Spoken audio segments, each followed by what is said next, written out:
Hello, guys, and welcome back to another episode of Tech Talk with Ethan. And today I'm here with Christopher Villa, who has done a lot of things in theater, actually. From acting, he's been a playwright, director, everything in theater you could think of. So thank you, Christopher, for joining me today. Well, I'm very happy to be here. Thank you for inviting me. No problem. Could you introduce yourself and tell us a little bit about what you do or what you've done? My name is Christopher Villa, and I have spent pretty much most of my life doing theater in some form or other. I began when I was about 6 years old. My mother put me in ballet classes with a prima ballerina from Eastern Europe. And that didn't last too long because since we were in the Air Force, they shipped us out. As soon as I got interested in one thing, they'd ship us somewhere else, you know. Mm-hmm. So that meant I went to quite a few schools. I went to 13 different schools in my 13 years of school. And Wow. then I went to college. Went to 3 different colleges. So I did a lot of traveling, both as a young person and in my middle years. And I got interested in theater when I was a kid because my dad took me to the San Diego Children's Theater or something like that. And Mm-hmm. I had a friend who played one of the dwarves in, who's the guy that sleeps so long? Rip Van Winkle. And I thought, well, that would be great. And then we moved. So I couldn't get into theater. Yeah. It took me till high school, and my sophomore year, I got into the talent play, even though I had no talent. I was just in all the scenes that required no one to have any talent. Yeah. There I was. So Yeah. I thought, well, next year, instead of playing football, maybe I'll go out for theater, and Mm-hmm. then we moved. So I ended up going out for football. And I did that for a couple of years. And then during my senior year, my football coach actually had a drama minor from his Mm-hmm. teacher's college. So he did a summer of shows and I helped him do that. And I was in both shows. And then he had me be the equipment manager and team trainer for the football team after I graduated. So because I was living in Japan with my Yeah. dad, because they had moved me another time. Yeah. And, right. So I got, theater, that was an awful lot of fun. It beats being beaten up every, day Yeah. in practice. Exactly. So when we came back to the United States, because they moved us again, I got involved with a little community theater in Alexandria, Louisiana. Mm-hmm. And I played one show with them, and then I moved me back to Colorado, and I did a children's show with the theater there. And then I moved me out to California, where I got involved at Ventura College and did my 2 years of junior college there. And I Mm-hmm. was fortunate to have a mentor who had been born and raised in Ashland, Oregon. And he had worked at the Oregon Shakespeare Festival for a couple of years and then had a career as a not very well-known actor, but a very well-known teacher. Mm-hmm. And then he came to our little school and he taught pretty much everything. Acting, he was my voice teacher. He was our makeup teacher. And it was the makeup that really kind of fired my imagination. And Mm-hmm. I did a lot of that in my junior college years, as well as acting. Uh-huh. And I asked him how I was going to be able to further myself in the theater if I wanted to be an actor. So he Mm-hmm. laid a list out for me. He said, this is what you need to do. You need to learn to dance. You need to learn to fence. If you want to be in Westerns, you need to learn to ride a horse. He said, you need to walk. Yeah. You need to talk, He laid Yep. out the whole list. He said, dance, dance, dance, because you don't know what the heck to do with your hands when you're acting. you know? So Exactly. he said, learn to use your body. So I went, uh-oh. So I then turned around and took every dance class that they had at the junior college, and some of Oh, them wow. at 2 or 3 times, right? Yeah. And after I had done that for a couple of years, I was working in a bookstore, and I discovered a roommate, and we had a mutual interest in the martial arts since I had studied judo as a kid, Mm-hmm. and he had studied karate recently, and the television show Kung Fu. Anyone remember David Carradine in Kung Fu? Well, he was on TV and very popular at the time. And one day my friend and I watched The Mark of Zorro with, would be with Tyrone Power and Basil Rathbone, the great fencing Mm-hmm. scene at the end. And we talked about how we'd both love to learn to fence. And the next day he came home with a flyer that said fencing classes. And we had to drive like 26 miles over bad road, to get there. Yeah. When we got there, we enjoyed it. And after a few weeks, he dropped out and I took it twice a week. Because it's so exciting for me. And I had a real talent for it, as it turned out. And I was very fortunate in that my instructor in fencing had decided to retire as a successful architect in Los Angeles so that he could devote himself to fencing and to teaching fencing. And so he also played a mean game of tennis too, let me tell you. Yeah. But he was so enthusiastic, and he had worked with a couple of men who had done Hollywood films. So we talked quite extensively in between the times when he would not hit me, because I was like a fencing target for him. Oh, yeah, exactly. Yeah. A bully, Yeah, it was all Yoda and Luke, definitely yeah, exactly. those types of relationships, Yeah. So we would talk in between times of hitting me about all the old films and how he had studied with a couple of the guys who had done great movies. Nice. One of the teachers was Joseph Harrimans, who had done, or Jean Harrimans, pardon me. He had done Gene Kelly's Three Musketeers, and some classic sword fighting stuff from the 50s. Wow. Stuff I never even knew of until I realized, oh my God, that's who my teacher's teacher was. Yeah. So it was very exciting to hear all the stories. And I had gotten out of theater because I wasn't getting cast, which is my fault, probably. But I decided to, well, what the heck, I have a vacation coming up at the bookstore. I'm going to go up and see Crater Lake. And I did, but I stopped at Ashland on my way. And I really pretty much didn't really leave there for about 3.5 years. I did get to Crater Lake, but it was like, okay, so there's Crater Lake. I'm going back to Ashland now, because I was just in love with the town. And I got back into theater there on a production of Man of La Mancha, which is one of my dad's favorite shows. I had seen it. He loved it. He had never seen it, but he's that kind of guy.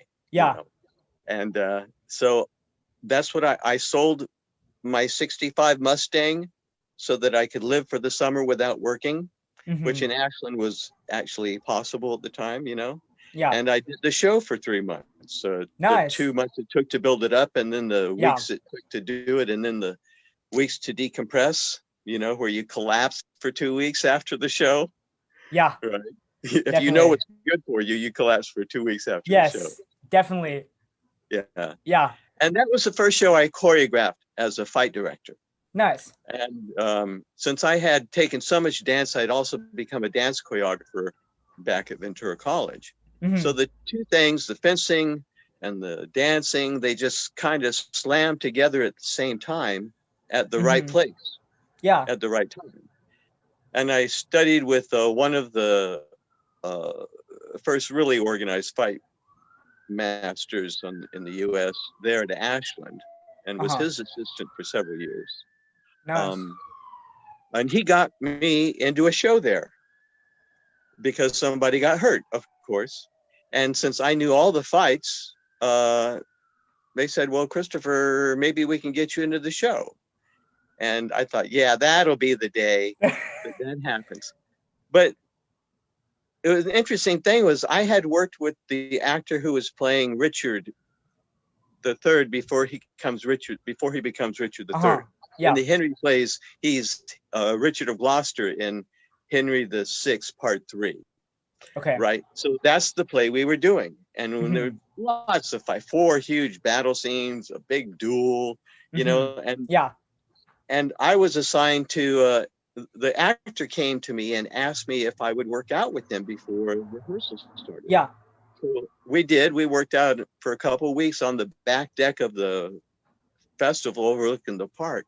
And when the fight master got there, he would write down all the moves on a piece of paper and then hand us the paper. And I would take Michael out on the back deck, and Michael Santo and I would learn each fight he had. So nice. When we were rehearsing, he knew all 5 of his fights before anybody else knew more than one of theirs. That's crazy. Isn't that crazy? Yeah, it's crazy. You know, It was pretty funny. So when it came time to this guy got hurt just before opening, literally 2 nights before opening. Oh, wow. They said, well, you're the only guy we have on hand who knows what to do. Yeah. So we're going to give his line to somebody else, but you get to do his fight. That's great. That's great. So I did 38 performances of Henry VI Part 3 that year. And they liked my work replacing him so much that they made me the crew chief captain of the Rivals, which was in the Bomer stage, on the Bomer stage, an inside show during the day. And then at night I would go out and dress up in my armor and do sword and axe fights, you know. Nice. And I was like 6 different guys in the play. So it was like I was always changing back and forth between this armor and that armor and carrying this flag and that torch and this spear and, you know, dragging this body, you know. Yeah, that's so cool. Did they use your armor in the show? They used a little bit of armor, shoulders. We did chainmail, but it was like a lot of leather. The designer liked a lot of leather. That'd be heavy, you know, to carry around the whole body, you know. Heavy. It was wool. We were wearing wool on the outdoor stage at the Bomer on the Elizabethan stage, and that's like 9:30 at night. It still can be 90 degrees out there, you know. Yeah. That's crazy. We got bats flying down and insects, and you know. That's funny. Crazy though. That's so cool. Yeah. So that's that gave me a good start, you know. Definitely. And I eventually went back to Ashland as their fight director after I went away. You always have to go away for someone to appreciate the fact that you're not there, you know. Yeah, definitely. So I went away and studied my craft. I had my own groups in San Francisco. I worked at a fencing supply company learning how to build swords. Wow. You know, I apprenticed myself, you know, still training, still working towards a day. I went back to college for a couple of years at Humboldt State University. And I did a bunch of stuff there, but I ended up going back to Ashland before I graduated from college. I had a bad injury to my Achilles tendon. I ripped my Achilles tendon off my heel on my birthday in 1982. Right. So there I am recovering from that. It was like blew my whole school year. Right. Yeah, I bet. Oh, I missed so many classes and incompletes. And then I get a call at the end of the quarter from Ashland saying, we want you to come and do the fights for our Romeo and Juliet and Henry V. And I went, oh, wow. Oh, great. Well, yeah, I see. I have a dislocated shoulder and a ripped Achilles tendon. I'll be right there. Because they're never going to ask twice. You know what I mean? Definitely. So I didn't care if I had to fight with my teeth, but I was going. But I went and I literally did my first season at Ashland as fight director on one leg and with one arm tied behind me because I couldn't use it. Really. Oh my gosh, that's crazy. Yeah. And so I choreographed a lot from a chair. I choreographed the whole Mercutio Tybalt fight sitting down. I got up once. You know, I said to them, don't make me get up to correct you because it's going to hurt me. Yeah. You know? I have to And walk we don't want you to hurt, you know, because that's not good. No, but they did. They made one mistake, so I got up and I, corrected them, Yeah. and they were really sorry about making me get up. But it was funny, what you do, what you have to under the circumstance. That's what theater is all about. Is, oh no, you were in a massive car crash, and we have a designers run through on Wednesday. Well, okay, what time do you think you can be here? Yeah. Yeah. Exactly. Yeah. Yeah. And then you show up with a smile on your face and say, yeah, I'm moving just a little slow today. Yeah, exactly. Yeah. I'm not 100%. I'll be there, you know, in a few weeks. Yeah, can we not wrestle over Ophelia's body in the grave Yeah. today? Exactly. Yeah. Help a lot. Just yeah. Let's take a break from that. Yeah. That's great. Yeah. That's so funny. That's a real story too. Oh yeah. Yeah. Yeah. Exactly. That's Yeah. great. So where was I? Did you have some specific questions? Because that's what how I got to be a fight director. Yeah, that's yeah. So so you were fight director and you also taught stage combat, didn't you? At Yes, I did. Irvine. I taught for almost 40 years. Since 1976 I've been teaching. Nice. I don't teach much now, but Nice. Sorry. Go after you. Go ahead. Could you explain like what you taught in the class and what the process was for that class? Yeah. I took it to heart. What my mentor taught me was that you needed to learn how to control your body. And from personal experience, I got injured in my first stage fight on stage in a show he directed because somebody wasn't paying attention to what was going on around them, and they just did the same thing they always did without noticing that I was in the wrong place at the wrong time, and it wasn't my fault. Yeah. Never act with a dog on stage. Okay, that's one of my biggest pieces of advice: is never act with a dog on stage. Okay. Yeah. So I was late on my re-entrance, and I got injured. And that stayed with me for a long time. Not just the idea, but the injury itself. So I had a lot to think about with it. So what I tried to teach in my classes was know what you're doing, when you're supposed to be doing it, and where it's supposed to be done. And then pretty much you're safe, because if you do the right thing at the right time in the right place, how can you go wrong? Unless the other guy doesn't do it the way you do it, or it's the way it should be done too. And therefore you have to have a union. You have to have a cooperative engagement. We have therefore an ensemble.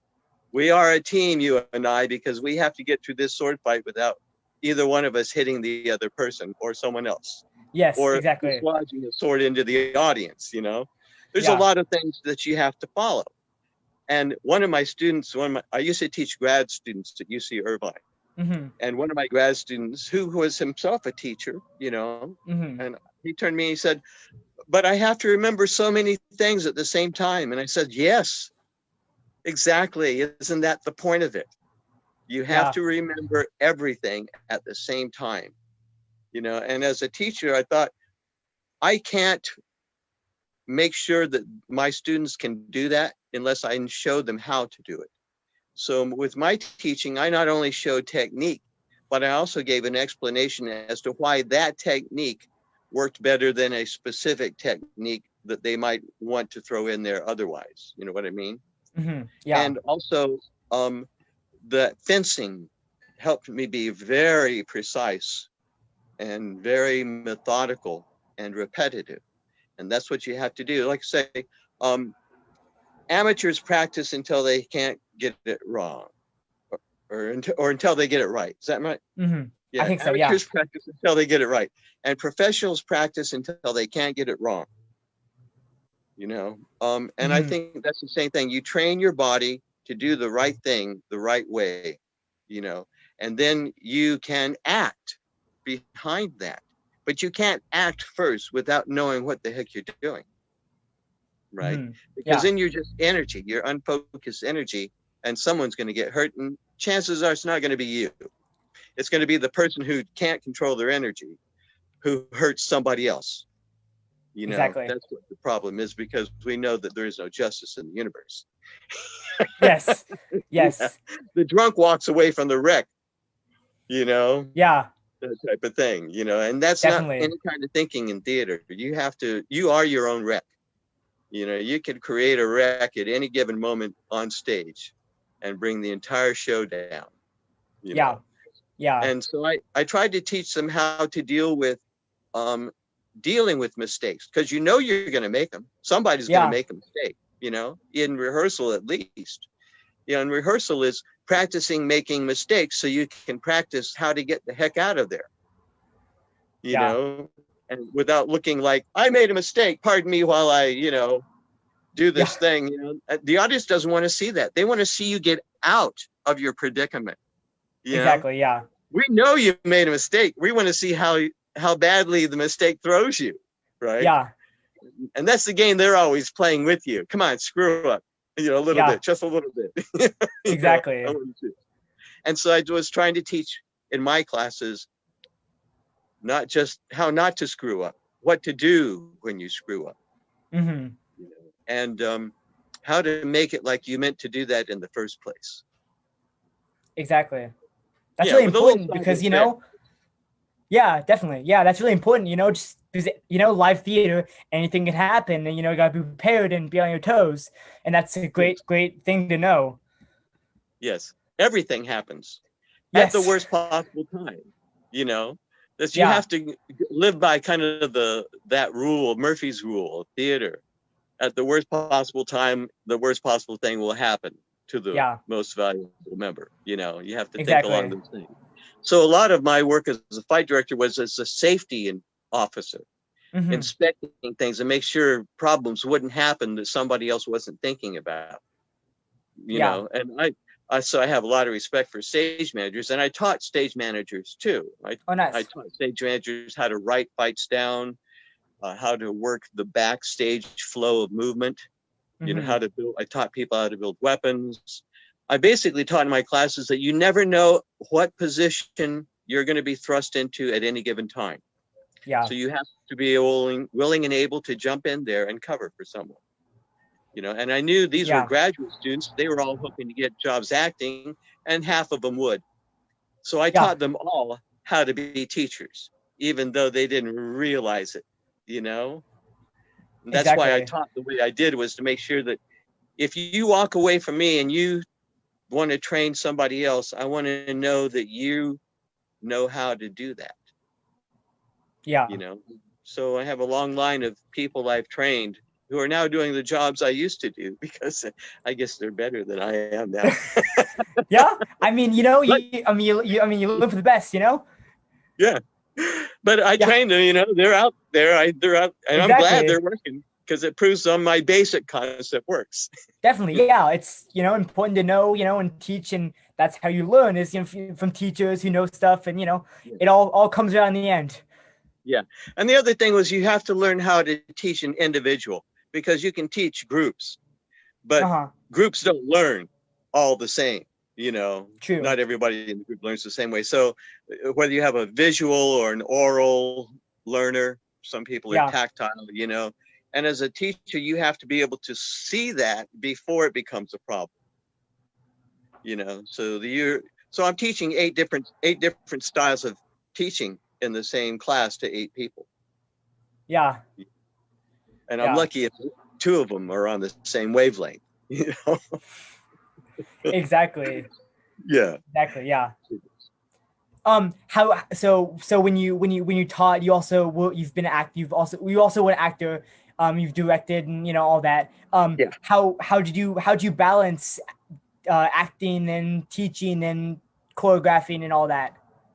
Well, if you're in the theater arts, you have to take jobs as they become available. You know, you can't be Mm-hmm.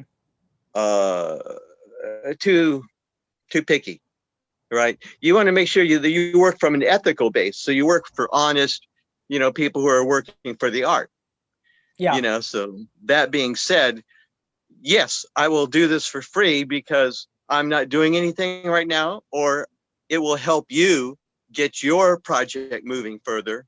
It help you on your way to being an artist. Or I'll do it for a little bit of money because, hey, it's gas fare. or I'll do it for, sure, I'll do it for what the other guy did it. I'm not going to argue that salary, you know? Uh-huh. So, did that help explain the Yeah. question? No, yeah, that was great. Yeah. Do you prefer musical theater or straight plays? Just like a random question. I just prefer doing theater because I love musicals too. My mom was a singer, dancer, wannabe, you know, so I grew up on musicals. And my Man of La Mancha, I consider one of my best projects because I was the assistant director, the fight director, the Oh prop wow. maker, assistant choreographer, and I played the padre, you know. Oh And gosh. they threw Everything. me into Full another circle. half. It was like the whole thing in one That's package. You crazy. know? That's why I had to sell my car, you know, Yeah, because I yeah, had no exactly. time to do anything else Yeah. for 3 months. You know, I even Yeah. had to put the stuff away after the show was over. Oh, You know? oh wow. Cleanup crew. So yeah, Custodial staff. yes, yeah. Well, that's the point. Is in theater, I was also a custodian at the Oregon Shakespeare Festival. You know, I learned that you have to be nice to people from the ground up. Yeah. That everybody, it takes an entire team of people, not just an on-stage ensemble, but a complete production ensemble and a complete physical ensemble to support whatever work is being on stage. For You sure, know, definitely. if you Yeah. want to do a one-person show and light yourself and sound yourself by a computer on stage, that's where we're at right now. Yeah. You know, go right ahead and do it. But I'll bet we're all going to need somebody, and that's an ensemble. That's a team. You know, Definitely. that's the only way theater works. You know, is exactly Yeah. that way. Yep. And that's why every single, role is important. That's why, stage manager is not, more important than the sound designer and the whole chain of command. No. So So I yeah. can guarantee you, if I don't clean up the ladies' room at intermission, that whole play is going to stop. Yeah. Oh, definitely. Yes. You Lines know, out the door and all that. absolutely. We are not holding this curtain, and we have half the house still waiting for you, Via. Yeah. You know, it's like Exactly. I'm cleaning up this stuff as fast as I can. You know. Yeah. Exactly. The stress, but you work through it. Yeah. Well, that's the fun of it is that you get to actually sit back and go, I can't believe we did that amazing thing under those circumstances. Oh And yeah, somebody definitely. else is always going to be there to go, oh yeah, man, I just don't believe it. I don't believe we did it. Yeah. How did we do that? Yeah. It's the magic of theater. I Yeah. had a friend I worked with a lot. I did a lot of shows with them, and every one of his last dress rehearsals before opening night was terrible. Yep. Oh my God, if we got through the whole show, we were lucky, you know? Yeah. Just every night I go home going, oh my God, we're not going to make it. And then I think, wait a minute. I've said that every time. And every time I've gone back, this show has been unbelievable the first night. Yeah. And it's so sure enough, every time I went back, his opening nights always opened ready. That's Even though crazy. they were like nothing the night before, you know what I mean? Yeah. I've had those shows too, working tech, because I work tech, and I've had those, same thing, and things aren't working, props are missing, and it's like, good Lord, like, how are we gonna get through this? And we pull it off, but it's always amazing. Yeah. Somebody's got to remain calm. Definitely. I realized that early in my career that everybody was freaking out the last few days before we opened, right? Yeah. I thought, this is when accidents happen. It's when everybody's freaking out, nobody's centered. So I'm going to be calm and let everybody else freak out, and I'm going to look like I know what I'm going to do, what I'm doing, even if I don't really know what I'm doing. Yeah. I'm going to look like I do, so that everybody will go, oh, look, Via's not concerned. Maybe we should relax a little, And my guys would always all look at me going like, well, if you're not worried, then I guess we'll be okay. And I said, you'll be fine, go out there, kill him. Not literally, but figuratively. Definitely. Yeah. But I mean, you got to learn to be calm in those situations. And it's a great, great rule of thumb. Generally speaking, a very good rule of thumb, because you don't do your best thinking under stress, So there's always, I have this term I call the gap. And the gap is the moment between when something happens and you realize what has happened, because there's Mm-hmm. a gap of time that takes you a moment to process what has just happened. And then you have a selection, a menu selection. Do I, one, freak out? Yeah. B, do nothing. C, do something just because something needs to be done. Or D, do I wait till the right thing pops into my head before I make a decision? Mm-hmm. And only one of those is the right answer. Yeah. And that's the question of theater is really, it's a test. When my students would say, well, is this going to be on the test? And I'd say, everything is the test. Yeah. Every moment you asking me that question proves to me that you're not ready for the test. Yep. Yeah. Because it's all a test. The moment you walk in, if you don't walk in on time, you failed the test, right? Yep. If Yeah. you didn't show up at all, you totally failed that test. Mm-hmm. I failed a few tests in my time. That's how I know that it's like martial arts. Theater arts is martial arts, because at any given time, someone's going to come up behind you and whack you in the head with a 2x4. Yeah. Definitely. That's great. So you see the gap, you figure out what to do, and then you go and do it. Before anybody else has a chance to do the wrong thing, you do the right thing. That's great. I love that. Like, thank you for sharing that with us. Because that's a great rule of thumb for anyone. Just in general or in theater. Just keep that in mind. Yeah, no, it's really important, and it's also for opportunity. When you see an opportunity, don't sit there and go, "Who else is going to grab this?" Grab it. Do it. Even if you're not completely prepared for it, they will get you prepared. Yeah. So be bold. Exactly. Take risks. Do something new. Even if you don't like it, you don't have to do it again. Yeah. Yeah. Like, I'll never do That's great information. Yeah. That's yeah. And that way you always be handy too. The other thing about theater is that they always need somebody. Yeah. I've never really seen a play or a theater group happen where they said, no, I'm sorry, we have everybody we can use. You know what I mean? Always more people. We always need more people. We can you just carry that? I learned how to carry my fencing master's bags and everything because of the way I was raised. I just naturally helped. So when I carried his bags, he was a little surprised because I had just done it without being asked. Mm-hmm. And then when I got to my fight master, I carried his bags and he was shocked because nobody ever carried his bags for him. You know what I mean? Yeah. So moments like that can make a big impression on people, and it can pay off years later.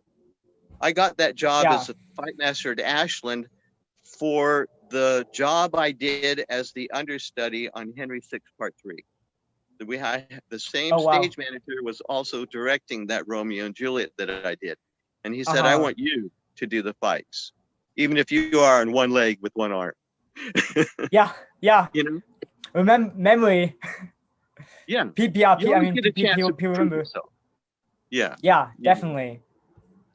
For sure. Even if you And, it's a small world in theater. Yeah. Yeah. For sure. So that's I guess that would be the main thing I would have to say. Those two things, look for the space where something needs to be done, and then do the right thing, and don't wait for somebody else to do it unless you are union bound. If you're in a union house, do not touch that cable if you're an actor. Yep. Exactly. Us techies only. Well, you are allowed to throw yourself underneath the set to save it from collapsing onto another actor. Yes. You are allowed to do that, but only in rare occasions. Exactly.